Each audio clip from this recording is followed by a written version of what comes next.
Hello, I'm Jesse Welsh, and this is my presentation on food safety. First, we're going to start with an overview, and then go into relationship with public health, then epidemiology, prevention plan, conclusion, then references. Food safety is becoming more of an issue over time. Obesity is, in my opinion, the biggest issue with food safety that we have. It's due to unhealthy foods, which is about 80% of a person's physical health is their diet. Unhealthy foods are much more abundant in low-income areas, whereas more healthy foods are more readily accessible in higher-income areas. And this issue is absolutely vital to public health. As I said before, your diet is 80% of your physical health. From the moment we're born, to growing up, we were constantly bombarded with advertisements for unhealthy foods. McDonald's particularly comes into mind.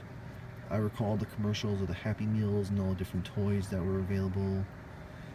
Caused me to beg my mom to take me to McDonald's to get these Happy Meals and the new toys, not knowing just how bad the food I was consuming was for me. And the older we get, the harder it becomes to fix this diet.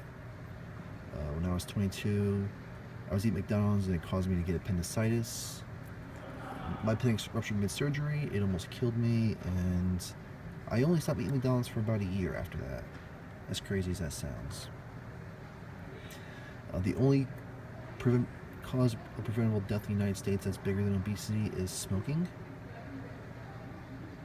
While this epidemic is at its peak in the United States, it is affecting people worldwide. China has a lot of issue with their dairy products recently. In 2012, the issue is mostly fixed, although the rate of dairy consumption has not quite reached back to equilibrium. And similar to the obesity epidemic, people in lower income areas are disproportionately affected. The two biggest issues of food safety are the advertisements of unhealthy products, which is the biggest contributing factor to the obesity epidemic, and giant corporations such as Monsanto, which are poisoning food. Glyphosate-based herbicides cause several horrible diseases to happen. In 2016, they were brought before a Human Rights Tribunal where they were found guilty of different types of human rights violations. General rule of thumb, if you have to wear a protective suit to spray chemicals on food, then those chemicals are probably not healthy. Obesity rates have been steadily rising for decades. According to a MEP survey, they will continue rising at least through 2051. And obesity rates and employment rates kind of crisscross, whereas where one goes up, the other one goes down. So some ways to prevent it. We need to celebrate people who have the willpower to lose huge amounts of weight. Within local communities, we need to ensure that children have access to healthy food as well as places to exercise, such as parks. And we also need to educate ourselves as well as our children on healthy food choices. Personally, for me, I will never feed my kid McDonald's if I decide to have kids.